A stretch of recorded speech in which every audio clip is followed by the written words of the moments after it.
প্রথম ধাপের উপজেলা নির্বাচন ঘিরে জমজমাট প্রচারণা চলছে বরিশাল সদর এবং বাকেরগঞ্জে।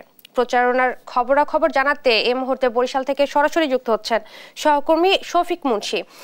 শফিক, প্রচারণার সবশেষ কি খবর রয়েছে আপনার কাছে, বিস্তারিত জানাবেন আমাদেরকে। ইশরাত, আপনি জানেন যে আগামী 8ই মে বরিশাল সদর এবং বাকেরগঞ্জ উপজেলায় কিন্তু নির্বাচন অনুষ্ঠিত হবে এবং এবারের নির্বাচনে একটু ব্যতিক্রমী যে বিষয়টি সামনে এসেছে সেটা হচ্ছে দলীয় প্রতীক এবং মনোনয়ন বাদেই কিন্তু এবারে নির্বাচন অনুষ্ঠিত হবে এবং এই কারণে কিন্তু যে প্রার্থী যারা আছেন তারা আমাদেরকে জানিয়েছেন যে তারা আসলে একটা সুষ্ঠু এবং নিরপেক্ষ একই সাথে গ্রহণযোগ্য নির্বাচনের দিকেই আসলে তারা আর কি এগোচ্ছেন, সেটা আমাদেরকে জানিয়েছেন।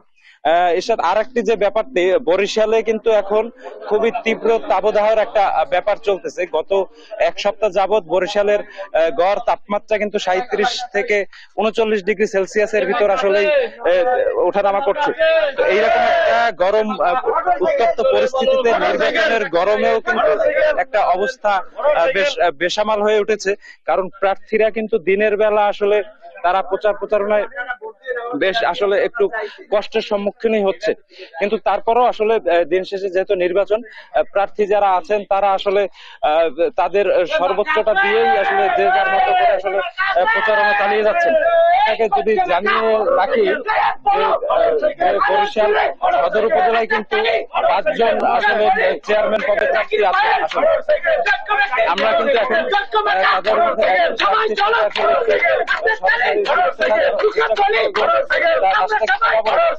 নির্বাচনের পরিবেশ আসলে কেমন দেখছেন? নির্বাচন পরিবেশ আপাতত আমরা যেভাবে আছে ভালো মনে হচ্ছে, কারণ গত দুদিন আগে নির্বাচন কমিশনার আসছিলেন, উনি আমাদেরকে আশ্বস্ত করেছেন যে একটি ফ্রি অ্যান্ড ফেয়ার নির্বাচন হবে।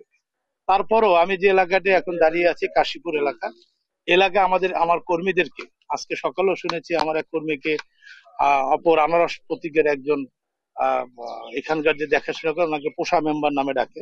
ওই পোষা মেম্বার উনি আমার সেই কর্মীকে আজকে হুমকি দামকি দিয়েছেন, তাকে গালাগালি করে। আমরা আসলে যেমনটি দেখছিলাম যে নির্বাচনী প্রচারণায় কিন্তু একই সাথে সরব, তার সাথে কিন্তু বিভিন্ন ধরনের একে অন্যের প্রতি যে অভিযোগ সেটাও আসলে তুলছে। তো এই ছিল বরিশাল সদর উপজেলা থেকে আমার কাছে। শফিক, আপনাকে ধন্যবাদ। বরিশাল থেকে প্রচারণার খবর জানাচ্ছিলেন সহকর্মী শফিক।